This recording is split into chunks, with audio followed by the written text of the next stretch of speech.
Hello CMC learners. देखो, मैं जानता हूँ कि एग्जाम आपका काफी टफ आया था, ठीक है। बहुत सारे बच्चों ने रिव्यू दिया है कि सर मैथ्स काफी कठिन थी, साइंस भी कठिन थी उसमें, और आपका रीजनिंग भी काफी हार्ड थी उसमें। ज्यादातर बच्चों का इसमें दिक्कत आ रही है तो वो बेटा मैथ्स में आ रही है। बच्चे बता रहे थे कि सर मैथ्स में काफी ज्यादा दिक्कत थी क्योंकि वो हार्ड लेवल की दे रखी थी। इवन नाइन्थ लेवल की भी मैथ्स उसमें दे रखी थी, जो कि यहाँ पर इसमें कहते हैं कि, एक मिनट में आपको दिखाता हूँ कि जो नाइन्थ का मैथ है ना, वो भी दे रखा था। लेकिन इसमें सिलेबस में क्या दे रखा था, सिलेबस में दे रखा था कि भाई जो 8th लेवल तक का एग्जाम होगा, 8th लेवल तक का एग्जाम होगा। 9th के भी इसमें कुछ टॉपिक्स दे दिए गए हैं, जो बोला गया था इसमें सिलेबस में कि भाई देखो 8वीं के लेवल तक का आपका एग्जाम होगा।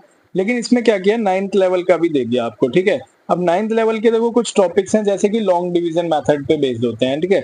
लॉन्ग डिवीजन मेथड होता है वो आप इसका इसमें आ गया था मैथ्स में, ठीक है।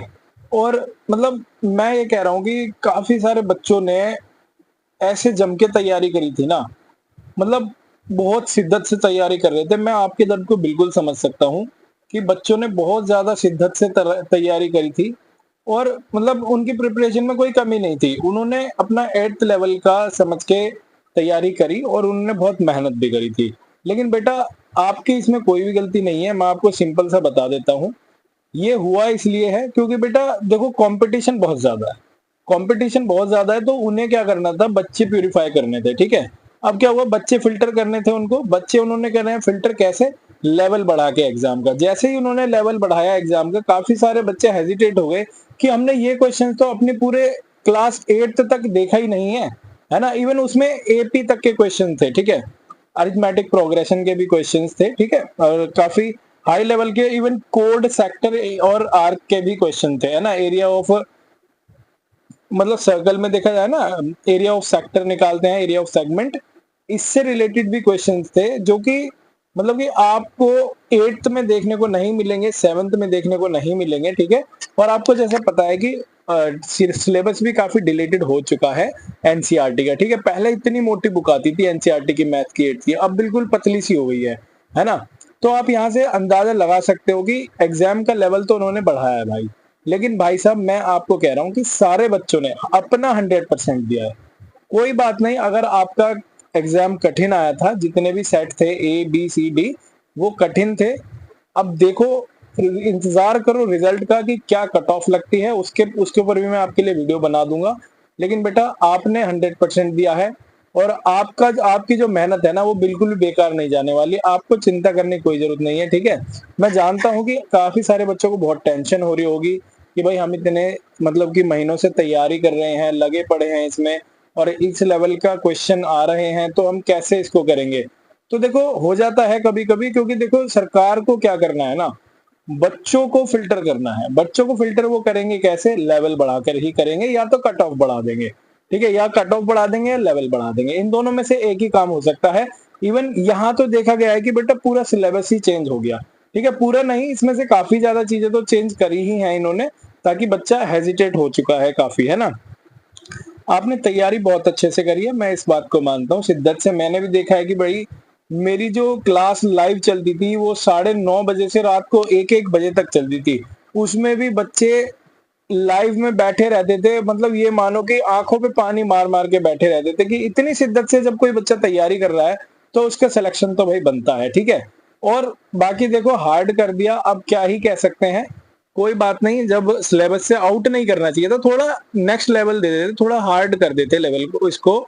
लेकिन 8th तक का देना चाहिए था। जो भी दिल्ली गवर्नमेंट है, इन्होंने जिसने मतलब सीबीएसई ने एग्जाम बनाया इसका, तो इनको क्या करना था, 8th लेवल का देना था। थोड़े से ऊपर लेवल के क्वेश्चन दे देते तब भी चलता, लेकिन अब वही टॉपिक दे दिए जो बच्चों ने कभी देखे ही नहीं, है ना। अरिथमेटिक प्रोग्रेशन वो भी आया था, मुझे अभी एक स्टूडेंट ने बताया था सर इसमें एपी का भी क्वेश्चन था, ठीक है। तो मतलब यहाँ मेरे को कहना पड़ रहा है कि लेवल ज्यादा ही हाई कर दिया बच्चों का, है ना। चलो कोई बात नहीं, एग्जाम का लेवल हाई हुआ। अब देखते हैं कैसा रिजल्ट रहेगा सभी बच्चों का। बस आपको क्या करना है, ज्यादा चिंता मत करो, रिलैक्स रहो। अब अपना रिजल्ट का इंतजार करो, रिजल्ट आते ही आप चेक करना आपका सिलेक्शन हुआ है या नहीं हुआ है, ठीक है। आपकी मेहनत बिल्कुल बेकार नहीं जाएगी, और आपने अगर एग्जाम अच्छे से किया है अगर आपने ज़्यादा तुक्के सेट कर दिए हैं और बेटा नेगेटिव मार्किंग भी थी, कि बता रहे हैं कि 6th का भी थोड़ा हार्ड ही लेवल था इसमें एग्ज़ाम का, ठीक है? वो क्या है ना, हार्ड तो एक बार को चलता है, लेकिन आउट ऑफ सिलेबस नहीं चलता, ठीक है? जो आउट ऑफ सिलेबस एग्ज़ाम कर दिया गया है, उसमें थोड़ी दिक्कत है। देखो मैंने काफ़ी सारे प्रैक्टिस सेट भी करवाए थे, मैं ये नहीं कह रहा कि सारा कुछ मेरे ही प्रैक्टिस सेट से आया है ना? मैं ये नहीं कह रहा आपसे, लेकिन मैं ये कह रहा हूँ प्रैक्टिस सेट में से आया है ना? रीज़निंग है, रीज़निंग में काफ़ी सारे टॉपिक्स हैं जो हमारे प्रैक्टिस सेट से ही आए हैं, है ना? उससे ही देखने को मिले हैं, जैसे सीरीज़ हो गया और आपके और भी टॉपिक्स हैं, इनमें से देखने को सवाल मिले हैं हमारे प्रैक्टिस सेट से, ठीक है? और मैथ्स में भी मिले हैं, इवन साइंस भी काफ़ी ज़्यादा मिलती-जुलती ही थी। तो आपको मैं बता देता हूँ, अब जो 11th के भी बच्चे आने वाले हैं ना, उनको भी मतलब अब देखो अगले महीने एग्ज़ाम है 13 को, तो क्या करना है, उनको अच्छे से तैयारी करनी है, आगे लेवल की भी तैयारी करनी है, क्योंकि बेटा अब है ना आउट ऑफ सिलेबस जा रहा है। क्या कह रहा हूँ मैं आपसे? एग्ज़ाम आउट ऑफ सिलेबस जा रहा है, ठीक है? तो बस इतना ही मेरे को आपसे कहना था।